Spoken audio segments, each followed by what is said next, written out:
être évalué. Et question de voir si on va continuer ou si on va arrêter le contrat. Marcel Bakanga, question simple. Pourquoi cette force est-africaine pose déjà tant de problèmes? Bon, John, avant de répondre à votre question, je me suis aussi des fois...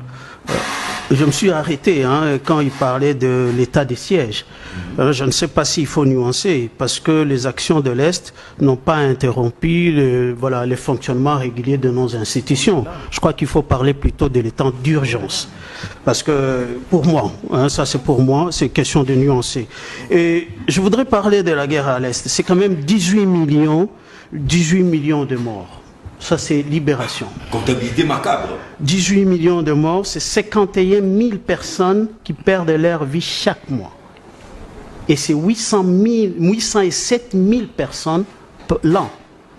C'est quand même nombreux. Et nous avons 44 millions de personnes traumatisées à l'Est. Et des milliers de femmes violées, dont la vie est gâchée. Et des milliers d'enfants qui sont en perdition par manque de leurs parents ou la guerre les a emportés.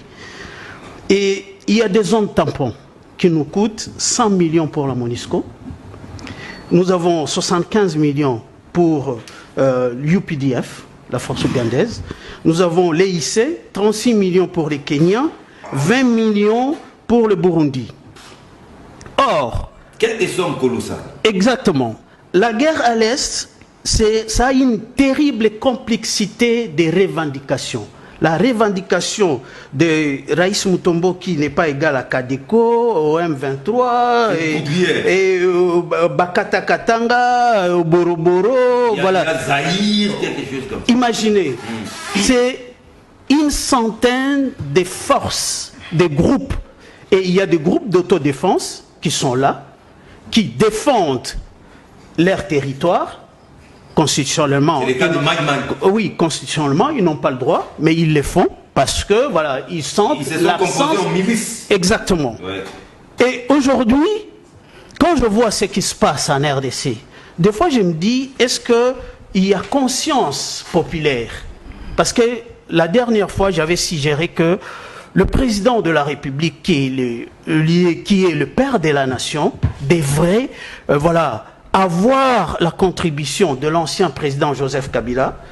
Pourquoi? Il a l'expérience comme président de la République, expérience comme militaire au front et commandant. Au sommet de l'EAC, c'était l'une des recommandations. Je l'avais fait avant. Ouais. C'est pas, je n'ai pas entendu le sommet pour le faire. Et Dédé, il doit regrouper tous les leaders politiques. Il doit aussi faire appel à des anciens généraux de FARDC, qui est important. Ils vont donner leur avis sur ces sujets-là. La guerre à l'Est, je fais tout l'Est. Je peux donner des exemples. Moi, je dis, ces villages et localités attaquées, ce ne sont pas des grandes villes. C'est là où tout le monde connaît tout le monde. Comment ces infiltrés arrivent à rester là? Parce qu'avant d'attaquer, il faut transmettre les informations, recouper, regarder les failles.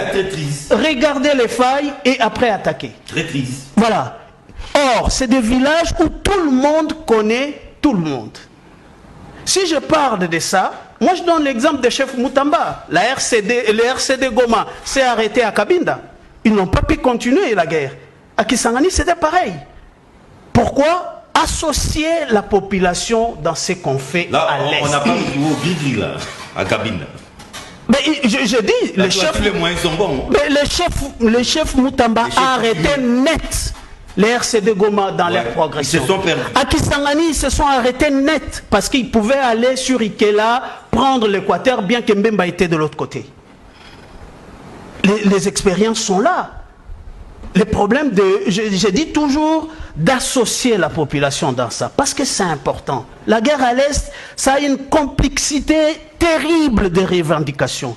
Pour le vaincre, il faut chercher à former vraiment une brigade d'élite qui sera capable vraiment de nettoyer ces forêts de Virunga. Imaginez, avant, Kagame disait qu'il y avait les Interamwe dans la forêt de Virunga. Il y avait les ADF Nalou. Aujourd'hui, bizarrement, les M23 se retrouvent dans la même forêt. Et les Interahamwe ont disparu, et tout de suite, les ADF ont disparu, c'est maintenant les M23. Kabila a cherché à vider tous les prétextes du Rwanda jusqu'à ce qu'il a signé un accord qu'il avait dit la dernière fois, je ne sais pas s'il avait compris c'était pourquoi, pour que le service de renseignement rwandais surquille en RDC et ceux de la RDC surquille au Rwanda. C'était pour vider ces prétextes rwandais en disant nous pourchassons les Interahamwe. Et qui a été... Exactement, c'était après un sommet qui a été en 2014, voilà, qui a été défait en 2014. J'étais le premier à poser à l'époque au ministre Lambert Mende la question. En Allemagne, il intervenait dans une radio en Allemagne. Je lui ai posé cette question parce que j'étais informé en faisant tout l'Est. Le problème de l'Est, il est complexe. L'Est, il y a beaucoup de pauvreté en Est. C'est ce qui pousse les gens à aller dans des groupes armés. Investissons à l'Est.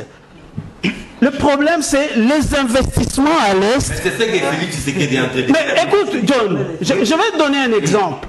Je te donne un exemple. Vous arrivez à Goma. On produit les raisins à Goma, mais ils sont voilà, isolés, voilà, puis mis dans des bottes au Rwanda pour être vendus à Goma à 3500. Les cafés congolais, il est le meilleur café qui est vendu en Ouganda plus cher que les cafés ougandais. Et le problème, ce n'est pas seulement ce que nous vivons aujourd'hui avec la communauté rwandophone. Moi, je vais vous dire une chose. Les Bachis du Sud Kivu appellent, ils ont un lien de sang avec les Rwandais. Ils les appellent oncles, comme un Lokele peut appeler un Moutetela oncle. Si vous voyez toutes nos frontières, les ethnies sont à chaque fois de l'autre côté du frontière. Nous n'allons pas résoudre ces problèmes. Voilà, nous n'allons pas résoudre ces problèmes en nous jetant, voilà, à chaque fois dans des guerres inutiles. Le problème, c'est que nos leaders politiques doivent parler d'une seule et unique voix. Et cela passera par les présidents de la République en appelant tout le monde sur, voilà, sur leur contribution de la guerre à l'Est. Merci beaucoup. Madame Karine.